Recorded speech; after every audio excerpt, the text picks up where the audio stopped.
Hello, everyone. At this point, I strongly suggest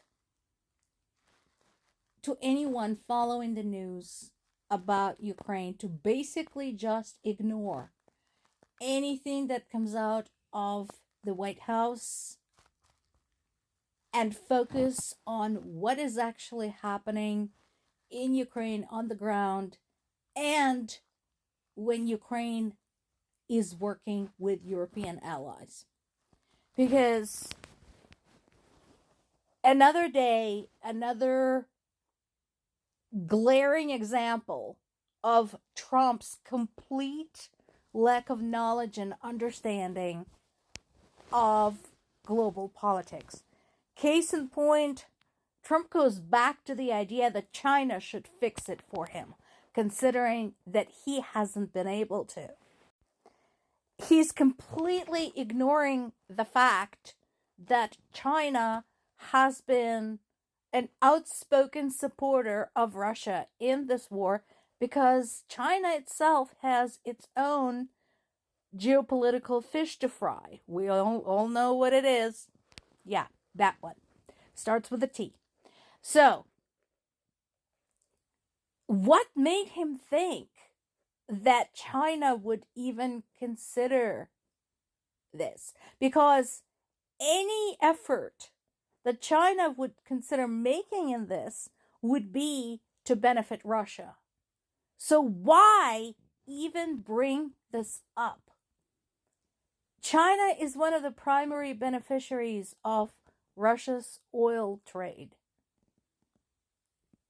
China is one of the primary beneficiaries of the technological trade-offs that Russia is offering to its allies. China is one of the suppliers of the military components for Russian military-industrial complex. What in this behavior makes anyone in their right mind think that China is the right intermediary in Russia's invasion of Ukraine? Because it's not. And then there is this. I pretty much stopped listening to anything Wytkoff has to say because he's an idiot. Once again, he says things that have nothing to do with reality. He says the diplomatic solution to end Ukraine war is in sight. What are you talking about?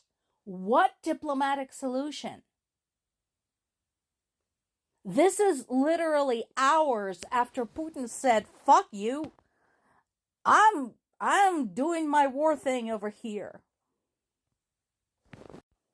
So what is he talking about? On what grounds? Based on what information?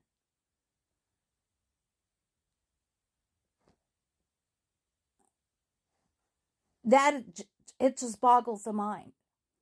And if he's referring to Zelensky's statement that freezing the front line would be a good place for a ceasefire, he's completely misinterpreting what is being talked about. Ceasefire is not an end to the war.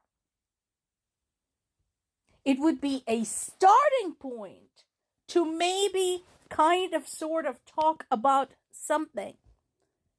But for Ukraine, that is not an acceptable end to the war. The only acceptable end to Russia is capitulation of Ukraine. The acceptable end to Ukraine is Russia's troops leaving Ukrainian territory, preferably forever. That is nowhere in sight. And then there's this. What about Russia's missile and drone attacks suggests to Wytkoff or Trump or anybody else that Russia is interested in peace? And not just any attacks. These, again, are the continued attacks on Ukrainian civilians. This is not happening at the front lines. This is happening behind the front lines on the Ukrainian side. So this was another huge deadly attack in this particular case against Kyiv and Dnipropetrovsk. Now, this is the big attack. The smaller attacks that happen against other Ukrainian cities, like Zaporizhia, for example, are not even covered in the news anymore. I only know that they're happening because my parents live in Zaporizhia and they tell me about it.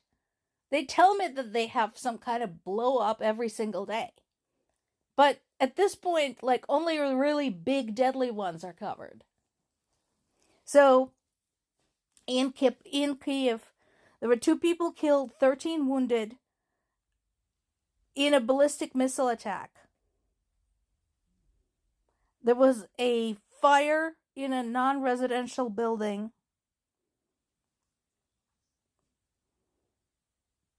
There were explosions. I mean, again, we have read this many, many times.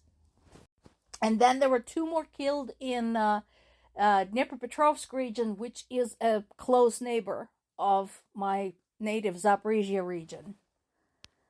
7 people were wounded.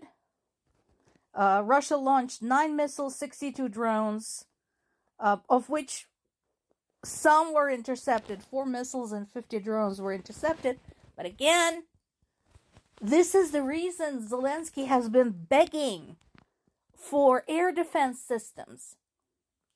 This doesn't even have anything to do with carrying out Ukrainian operations against Russia. This is solely with the defensive purpose to protect Ukrainian civilians from these nightmares. This should be a no-brainer. But no. Apparently, that is not convincing enough. And that is why I basically don't waste my time anymore on anything Trump says, or anything Wytkoff says, or anything anybody from that administration says. Because it has nothing to do with reality. It has nothing to do with what is actually happening and what is going on. Folks, focus on European sites, European news sources, and focus on Ukrainian news sources. And as far as American news sources, focus on the ones that are reporting stuff like that. Things that are actually happening over there. More to come.